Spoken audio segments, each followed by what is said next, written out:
This is Gerardo Del Real with Resource Stock Digest. Joining me today is the CEO of International Consolidated Uranium, Mr. Philip Williams. Philip, how are you today? I'm very well, Gerardo. How are you doing? I am well. Thank you for asking. I was joking off air that the uranium space is a fascinating space. Nothing will happen but empty promises for a decade or so, and then everything happens seemingly every day. And as far as International Consolidated Uranium goes, getting specific to your catalyst, you've had a pretty busy week here. You announced a $7.5 million bought deal, and you also acquired a pretty neat project that is very, very accretive. I'd love for you to provide some context on both of those announcements here. Sure. No, it has been a busy couple of days, and we're very excited with the response to the new acquisition. And really, the acquisition of the Matoush high-grade uranium project in Quebec is really the next phase of our strategy, which, as we talked about the last time that we got together, is to consolidate uranium projects around the globe and build a diversified portfolio to give investors exposure to these projects that have been sort of long forgotten. And this project really fits that bill. Not only is it large, it's high grade, there's big exploration potential, and it had a huge amount of money spent on it in the past, and we're picking it up for a fraction of those past expenditures. Talk to me about the company's approach to the First Nations and the social license, because for projects like these, it's critical, right? You're going to have pretty favorable economics if everything plays out in the uranium space the way we expect it to. But the social license has been something that's been important to this project in the past, and something that, of course, will be important moving forward. Can you speak to that a bit?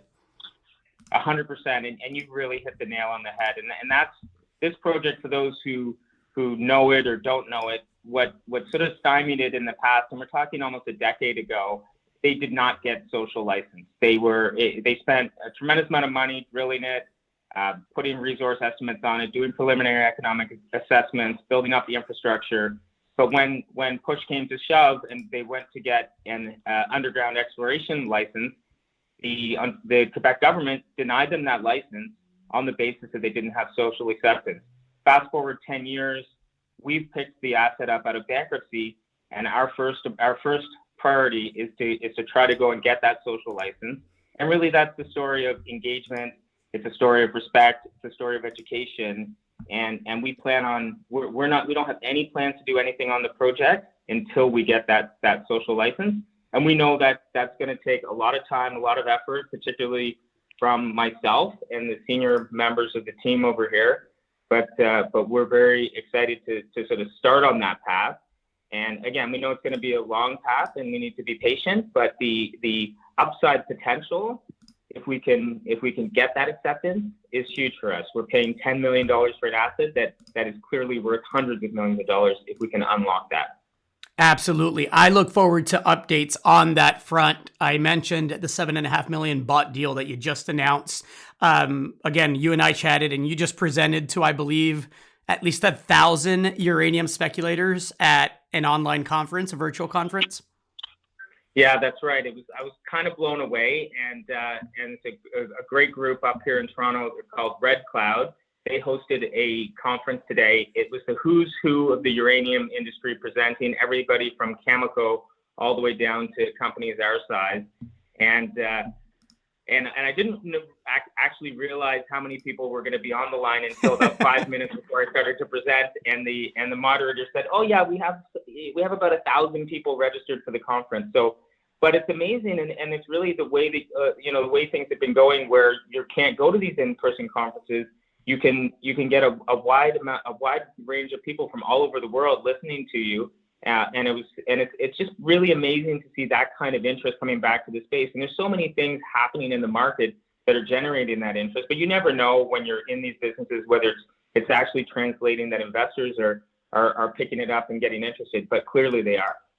Excellent.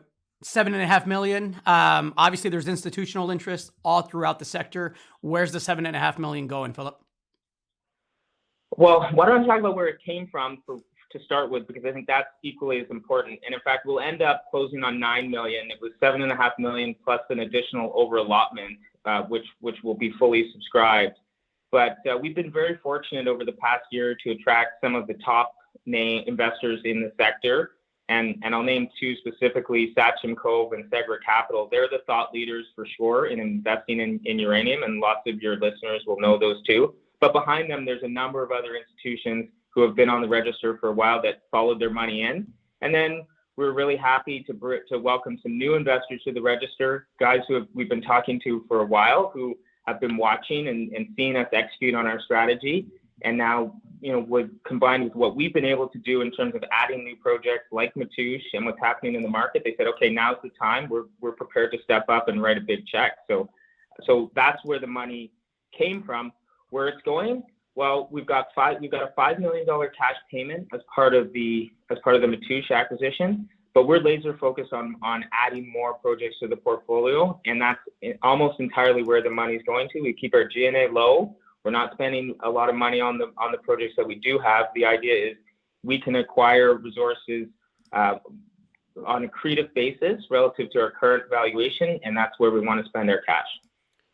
Well said. Anything else to add, Philip? Thorough update. I appreciate the time as always. Look, I just think we've got to do our next job on top of more acquisitions is getting the story out there. And I think getting channels such as yourself or the conference we did today, we'll start the Consolidated name will start to become part of the regular mainstream conversation around uranium. And we look forward to executing on the strategy and getting in front of more investors over time. Well, if you keep executing the way you have, you're not going to have too difficult a time achieving that. Thank you again. Thank you, Gerardo. Chat soon. Take care. Bye.